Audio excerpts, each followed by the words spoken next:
കളിക്കളത്തിലെ പരിക്കുകളെ ഇനി പേടിക്കേണ്ട. എല്ലാവിധ സ്പോർട്സ് ഇഞ്ചുറികൾക്കുമുള്ള സമഗ്ര പരിഹാരം ഇവിടെയുണ്ട്. ABC orthopaedic hospital, near Kairali theatre, Calicut road, Manjeri. Pandikkad സ്വദേശിയായ പ്രവാസി വ്യവസായിയെ തട്ടിക്കൊണ്ടുപോയ സംഭവത്തിൽ കൂടുതൽ ദൃശ്യങ്ങൾ ലഭിച്ചു. ഷമീറിനെ ബലം പ്രയോഗിച്ച് കാറിൽ കയറ്റുന്ന CCTV ദൃശ്യങ്ങളാണ് ലഭിച്ചത്. ഒരു സംഘം ഇന്നോവ കാറിലാണ് ഷമീറിനെ ബലം പ്രയോഗിച്ച് കയറ്റുന്നത്. ഷമീർ നിലവിളിക്കുന്നതും കേൾക്കാം.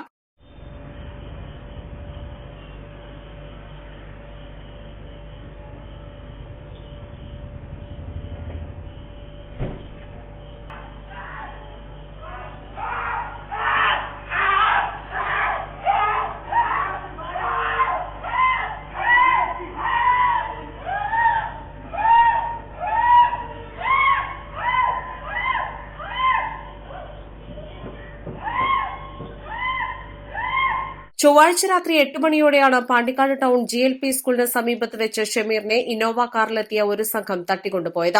പാണ്ടിക്കാട് നിന്നും വണ്ടൂർ ഭാഗത്തേക്കാണ് വാഹനം പോയതായി മനസ്സിലാക്കുന്നത്. തൃശൂർ ചാവക്കാട് നിന്നുള്ള സംഘമാണ് തട്ടിക്കൊണ്ടുപോകലിന് പിന്നിലെന്നാണ് സൂചന. വിദേശത്ത് വെച്ചുള്ള സാമ്പത്തിക ഇടപാടിന്റെ പേരിലുള്ള പ്രശ്നമാണ് തട്ടിക്കൊണ്ടുപോകലിന് കാരണമെന്നാണ് സംശയിക്കുന്നത്. സംഭവത്തിൽ പാണ്ടിക്കാട് പോലീസ് കേസ് രജിസ്റ്റർ ചെയ്ത് അന്വേഷണം ഊർജിതമാക്കിയിട്ടുണ്ട്. East live, Pandikkad.